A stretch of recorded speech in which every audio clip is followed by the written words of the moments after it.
আসসালামু আলাইকুম। অষ্টম শ্রেণীর দাখিলের প্রিয় শিক্ষার্থীবৃন্দ, আগামীকাল যাদের স্বাস্থ্য ও সুরক্ষা পরীক্ষা এবং যাদের আল ফাতাহ থেকে পরীক্ষা, তাদের জন্য এই প্রশ্নটি দিয়ে দিলাম আজকে। 1 নম্বর, সুস্থ থাকার প্রথম শর্ত কী?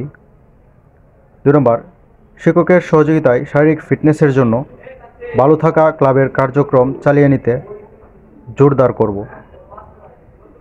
3, ভালো থাকাকে ইংরেজিতে কি বলা হয়?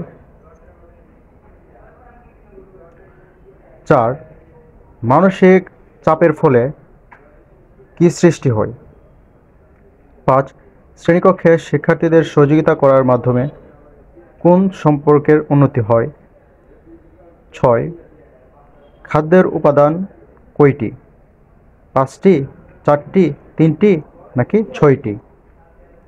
7, অনিরাপদ খাবার হলো 1, খোলা অস্বাস্থ্যকর খাবার, 2, ফাঙ্গাসযুক্ত খাবার, 3, জীবাণুযুক্ত খাবার। 8, নিচের কোনটি যোগব্যায়াম?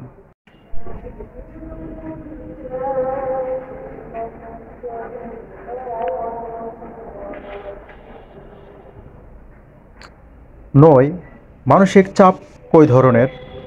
10, দৈনিক খাদ্য তালিকায় কোন ধরনের খাবার থাকা ভালো? 11, শরীর এবং মন একে অপরের সাথে কি?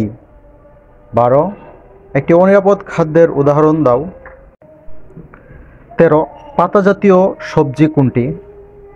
14, দেহের ক্লান্তি দূর হয়, মনের অস্থিরতা কমে কোন ব্যায়ামে? 15, পুশ আপস, হাফ স্কোয়াট, জাম্পস দ্বারা কি বৃদ্ধি করা যায়? এখন হচ্ছে এক কথায় উত্তর প্রশ্ন, অর্থাৎ সংক্ষিপ্ত যে প্রশ্নগুলা 1 নাম্বার করে যেগুলো।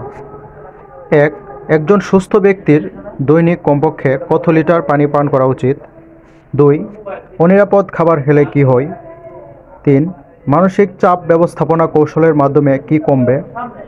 4, শারীরিকভাবে ভালো না থাকলে মনের উপর কী ধরনের প্রভাব পড়ে? 5, ফাঙ্গাসযুক্ত খাবার কী ধরনের? 6, নিরাপদ খাদ্য নিশ্চিতকরণে সরকারি প্রতিষ্ঠানের নাম কি? 7, ব্যায়ামের মধ্যে সেরা ব্যায়াম কোনটি? 8, মানসিক চাপের কারণে কোথায় প্রভাব পড়ে?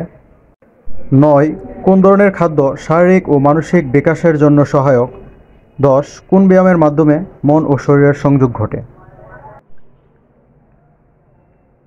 তারপর হচ্ছে খ বিভাগ সংক্ষিপ্ত উত্তর প্রশ্ন, এগুলো হচ্ছে 2 নম্বর করে। 10টি প্রশ্নের উত্তর দিতে হবে 20 নাম্বার। তারপর হচ্ছে গ বিভাগ রচনামূলক প্রশ্ন, এখানে হচ্ছে 5টি প্রশ্নের উত্তর দিতে হবে 3 5 15 নাম্বার।